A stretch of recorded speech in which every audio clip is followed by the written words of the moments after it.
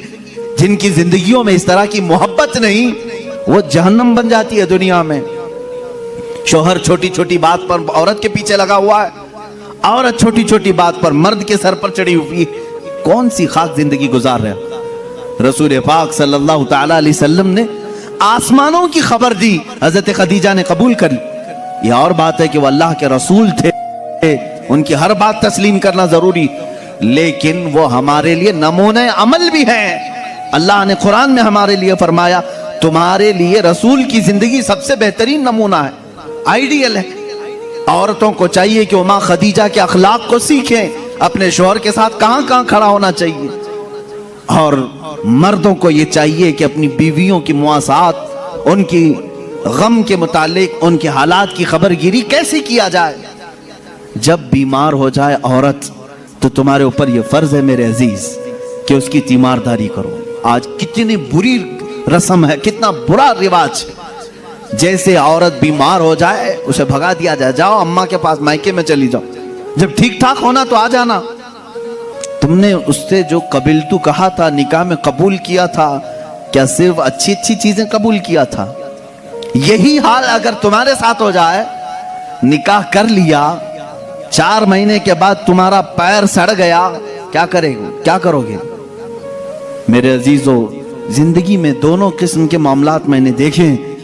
بعض وہ عورتیں ہیں جو اپنے مردوں کی معذوری کے زمانے میں بھی ان کے ساتھ لگی رہیں، اور وہ جنتی عورتیں ہیں، اور اسی طرح بعض وہ مرد ہیں جنہوں نے عورتوں کی بیماری میں بھی ان کا ساتھ دیا۔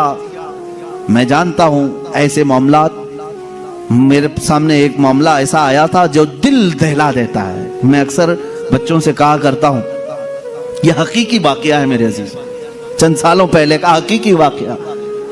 شوہر اور بیوی، نئی نئی زندگی تھی، شادی کے بعد دونوں ایک دوسرے سے محبت کرتے تھے، لیکن اچانک بیوی کو ایک بیماری شروع ہو گئی، ایسی بیماری کے چہرے پر برے داغ آ گئے، بڑی بڑی پھنسیاں ہوتی، پھٹ جاتی، اور زخم ہو رہا تھا، دیکھنے کی قابل نہیں رہ رہی تھی۔ ایک دن شوہر باہر گیا، ایکسیڈنٹ ہو گیا، شوہر گیا، ایکسیڈنٹ ہو گیا، اور اس کے بعد واپس آیا تو اس کی آنکھیں جا چکی تھی، نابینا ہو گیا۔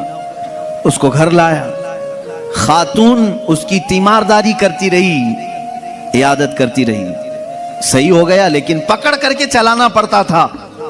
لیکن بیوی کی بیماری ایسی تھی کہ دن بدن وہ گلتی جا رہی تھی، گھٹتی جا رہی تھی، اور وہ داغ بھی بڑھتے جا رہے تھے۔ لیکن اس کے لیے ایک خوشی یہ تھی کہ شوہر اسے دیکھ نہیں رہا ہے۔ عورتیں تو یہی چاہتی ہیں نا کہ اگر میری بدنما کوئی چیز ہو تو کم سے کم میرے مرد سے چھپی رہے۔ تو اسے ایک خوشی یہ تھی کہ شوہر دیکھ نہیں رہا ہے، آنکھیں جا چکی۔ اسی حالت میں اس کی تقریباً 2 سال یا 3 سال گزر گئے۔ 2-3 سال کے بعد عورت کو ڈاکٹروں نے کہا بھی تھا کہ یہ بڑے خطرناک مرض میں ہے، اس سے علاج مشکل ہے، اس کا علاج مشکل ہے۔ 3 سال یا قریب اتنے سالوں میں عورت کی وفات ہو گئی، عورت انتقال کر گئی، اور لوگوں نے جنازہ اٹھایا، دفن کیا۔ مرد جو تھا بڑا غمگین کہ ہاتھ پکڑ کر روزانہ اٹھاتی تھی، چلاتی تھی، پھراتی تھی، کھلاتی تھی، سب کچھ۔ جب جنازہ چلا گیا، لوگ آئے تو دیکھا کہ مرد خود سے اپنے گھر میں اندر جا رہا ہے، برتن لا رہا ہے، گلاس لا رہا ہے، خود سے سارے کام کر رہا ہے، کوئی پکڑنے والا نہیں، سب چیزیں۔ محلے والوں نے پکڑ کر کے کہا تجھے سب دکھ رہا ہے؟ اس نے کہا میں کبھی اندھا ہوا ہی نہیں تھا، میں کبھی اندھا ہوا ہی نہیں تھا، 3 سال سے تو صرف میں نے اندھا ہونے کا ایک بہانہ تلاش کر لیا تھا، صرف اس لیے کہ میری بیوی یہ سوچ رہی تھی کہ میرے چہرے پر بدنما داغ ہے، میرا شوہر مجھے کہیں چھوڑ نہ دے۔ میں نے اس کی فیلنگ کو برقرار رکھنے کے لیے اندھے ہونے کا ناٹک کیا تھا، اور وہ اس دنیا سے خوشی خوشی گئی ہے۔ بس مجھے اتنا احساس ہے دنیا میں وہ مرد بھی ہیں جنہوں نے اپنی عورت کا دل رکھنے کے لیے 3 سال تک نابینا ہونے کا ایک ڈھونگ کیا، صرف اس لیے کہ اس کا دل نہ ٹوٹے. بعض بیماریاں ایسی ہوتی ہیں ان سے تم صرف نظر کر لو, قطع نظر کرو. اور اگر تم نے صرف خوبصورتی دیکھ کر کے شادی کی تو تم نے کسی نفس یا کسی جان سے نہیں نکاح کیا, تم تو صرف اور صرف حسن سے شادی کی. یہ حسن 4 دن 5 دن کے بعد ختم ہوگا. تمہارے طبیعت کی اور بہلانے کی چیزیں ختم ہو جائیں گی تو پھر ناچاکی نا اتفاقی بڑھ جائے گی. محبت جسم سے نہیں روح سے ہوتی ہے. محبت اس کے چہرے کے سپاٹ ہونے سے نہیں, اس کے اخلاق و کردار سے ہوتی ہے. بہت ساری عورتیں وہ ہیں جن کی عادات سے تم محبت کرو, ان کے اخلاق سے محبت کرو, ان کے کردار سے محبت کرو, پھر دیکھنا ان کا کالا پن کبھی تمہیں احساس بھی نہیں دلائے گا, کبھی ان کا بھونڈا پن بھی تمہیں احساس نہیں دلائے گا, اگر اخلاق کی خوبصورتی اس کے اندر ہو. یہ مردوں کے لیے ضروری ہے میرے عزیزو. اللہ کے نبی صلی اللہ تعالی علیہ وسلم نے جو حسن سلوک اپنی خانگی زندگی میں اپنی ازواج مطہرات کے ساتھ کیا, میں چیلنج کے ساتھ کہتا ہوں پوری دنیا میں اس کی مثال کوئی نہیں پیش کر سکتا, کوئی نہیں لا سکتا. رسول پاک صلی اللہ تعالی علیہ وسلم نے اپنی ہر زوجہ کے ساتھ جو حسن سلوک فرمایا, یہاں تک کہ اللہ تعالیٰ نے آیتیں نازل فرمائی قرآن میں ازواج مطہرات کے آداب کے لیے. وَإِذَا سَأَلْتُمُوهُنَّ مَتَاعًا فَاسْأَلُوهُنَّ مِنْ وَرَاءِ حِجَابٍ. اے لوگوں, جب کبھی تم رسول کی بیویوں سے کوئی چیز مانگنے جاؤ گے پردے کے پیچھے کھڑے رہنا. حضور کی عورتوں کے بالکل مقابل آنا جائز نہیں, جبکہ وہ پوری امت کی مائیں ہیں. قرآن کہتا ہے وہ امہاتکم, وہ تمہاری مائیں ہیں.